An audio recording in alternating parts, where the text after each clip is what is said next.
La prudence, définition.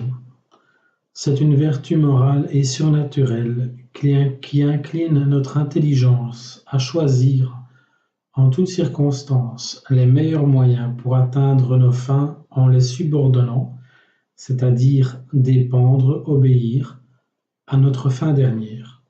Ce n'est donc ni la prudence de la chair, ni la prudence purement humaine, c'est la prudence chrétienne.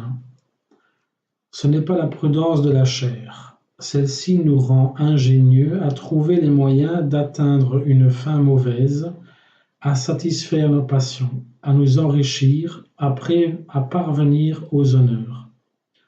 Elle est condamnée par saint Paul parce qu'elle est l'ennemi de Dieu en révolte contre sa loi et l'ennemi de l'homme qu'elle conduit à la mort éternelle. Ce n'est pas non plus la prudence purement humaine qui recherche les moyens les meilleurs pour atteindre une fin naturelle sans les subordonner à la fin dernière, comme la prudence de l'industriel, du commerçant, de l'artiste, de l'ouvrier, qui cherche à gagner de l'argent ou de la gloire sans se préoccuper de Dieu et du bonheur éternel. À ceux-là, il faut rappeler qu'il ne sert à rien de conquérir le monde entier s'ils perdent leur âme.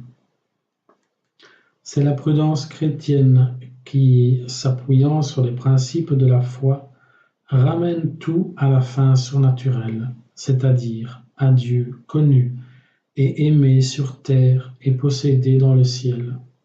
Sans doute la prudence ne s'occupe pas directement de cette fin qui lui est proposée par la foi, mais elle l'a sans cesse devant les yeux pour rechercher, à sa lumière, les moyens les meilleurs pour orienter toutes nos actions vers cette fin. Elle s'occupe donc de tous les détails de notre vie.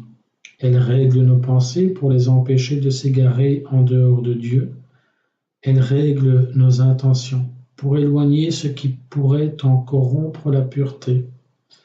Elle règle nos affections, nos sentiments et nos volitions, c'est-à-dire actes de volonté, pour les rattacher à Dieu. Elle règle jusqu'à nos actes extérieurs et l'exécution de nos résolutions pour les ramener à notre fin dernière. La règle de la prudence chrétienne n'est pas la seule raison, mais la raison éclairée par la foi. On en trouve l'expression la plus noble dans le Sermon sur la montagne, où notre Seigneur complète et perfectionne la loi ancienne en la débarrassant des fausses interprétations des docteurs juifs. La prudence surnaturelle puise donc sa lumière et ses inspirations dans les maximes évangéliques qui sont diamétralement opposées à celles du monde.